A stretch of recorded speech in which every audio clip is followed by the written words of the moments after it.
ang kapayapaan ang sumainyo ngayon at lagi.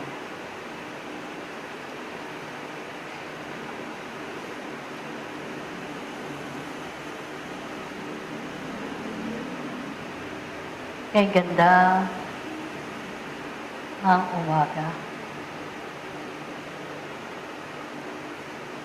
Ang liwanag ay sinasabog sa lahat ng dako ng daigdig. At nagpapatuloy ang tao sa kanyang pagsusumikap, hindi lamang sa mga alagataing panglaman, kundi higit na ang para sa kanyang kaluluwa. Mayroon ng nabibigo, mayroon din nagtatagumpay, mayroon na nangalulungkot, mayroon din na naliligayahan, mayroon din na nagpapatuloy sa kanyang sarili at mayroon din na nauuntol. Subalit ang lahat ng ito ay tutungo rin kay isang landasin patungo sa kaharian ng mga langit, na kung saan ang pag-untag ng panahon ay ibibigay upang ang mga nahimpin sa kanyang sarili ay umusad at makapagpatuloy din sa kanyang sarili hanggang ang kanyang lunggatiin ng kanyang kaluluwa ay makamit na walang hanggang buhay. Ganito ang aking banggit sa inyong kalagitnaan upang kayong nakalalasap ng kakirutan ng laman ay mahawi ang anumang pag-alinlangan, ang inyong pagdaing, sapagkat katotohanan ng lahat ng ito'y kaparaanan upang matiyak ninyo ang kalagayan ng inyong sarili. Kung gaano na nga sa kabila ng inyong nakamit na karunungan sa kapatagan ng lupa, sa kabila ng mga karunungang pangdiwa na inululukob sa inyo sa mahabang panahon, ay tunay niya kayo'y nakakakilala ng katarungan ng Diyos. Sapagkat katotohanan, ang kanyang batas ay laganap sa daigdigan. At kung lumalabag ang bawat isa sa mga batas na ito, ay may nauukol na ganting galaw upang magbalik sa isang kaluluwa. Kung gayon, magsuri kayo ng inyong sarili. Tingnan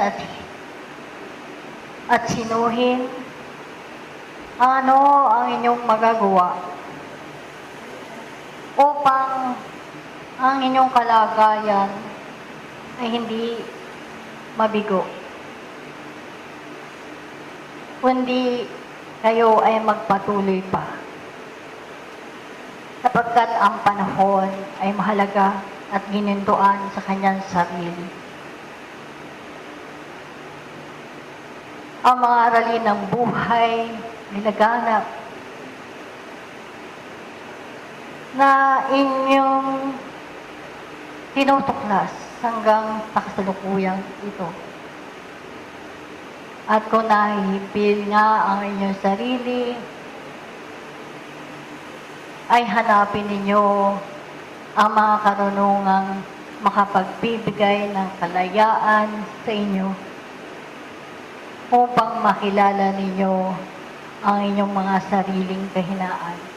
At dito'y magkaroon kayo ng lakas na makapagpatuloy pa at magawa pa ang mga bagay na makapagbibigay sa inyo ng lugod at kaligayahan matapos ang buhay, laman, at tumungo kayo sa kaharian ng mga langit.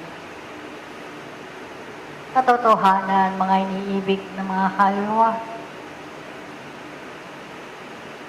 Sa kabila ng mga kakirutang laman na inyong nadarama sa kasalukuyang ito, ang mga bagay na ito ay paggunita lamang upang ang mga pangyayari sa mga nakaraang panahon na mayroon ng kaugnayan sa kasalukuyan ay tunay nga ninyong malasap ang katamisan na ibinibiyaya sa inyo ng dakilang Ama. Sapagkat ang pagbabayad utang hanggang sa kahuli-hulihang beles ay malalasap ng isang kaluluwa hanggang siya ay makabayad ng utang sa panahong inilalaan para sa kanya. Kung gayon, ang mga gawang mayroon ng katuturan at kabuluhan, ang mayroon ng pagsisikap sa inyong sarili at sa pagsasapuso at katotohanan ng pagpapalaganap ng katotohanang ibininhi sa inyo na sa matagal na panahon ay maibahagi ninyo sa sangkatauhang ito upang ang mga nadarama ninyong kirot ng laman, ang mga nadarama ninyong kabiguan, suliranin ay inyong matanggap ng buong buo sa inyong mga sariling ako. Sapagkat ito ang paghahasa, paglilinang ng inyong mga sarili. Hindi kinakailangan kayo'y mabagot, magsawa, at sabihin ito ay kaparusahan ng Diyos, sapagkat ang lahat ng ito ay gawa ng inyong mga sarili.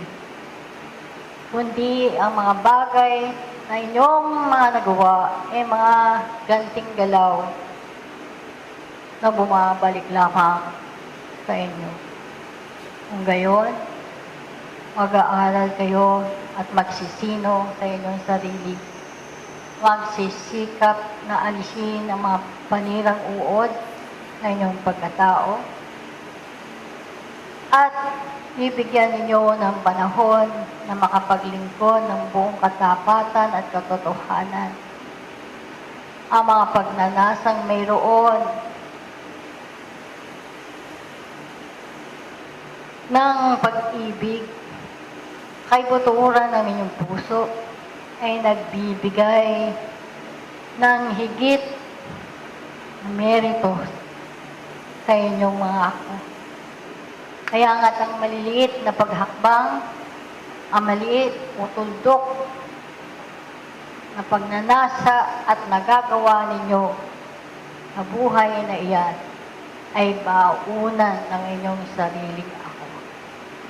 At hindi ito mawawala, mananakaw, sapagkat ito ang madadala ninyo hanggang doon sa dako paroon ng buhay na naghihintay para sa inyo, sapagkat ang mga luklukang na nakahanda kaharian ng mga langit ay meron ng kahalagahan, sapagkat kayo ay hindi pinabayaan sa lahat ng panahon.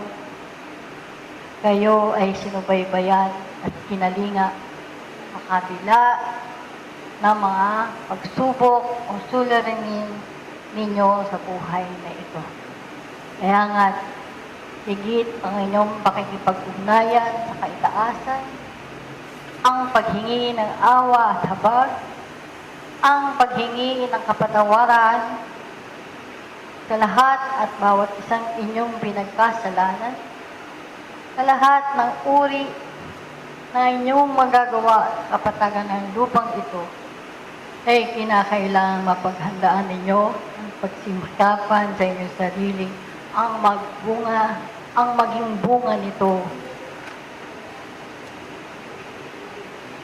ay mga lakas na magbabalik upang ang kasiglahan at pagpapatuloy sa maraming aralin ng buhay ay inyong may taguyod ang mapanghawakan ninyo sa lahat ng sandali.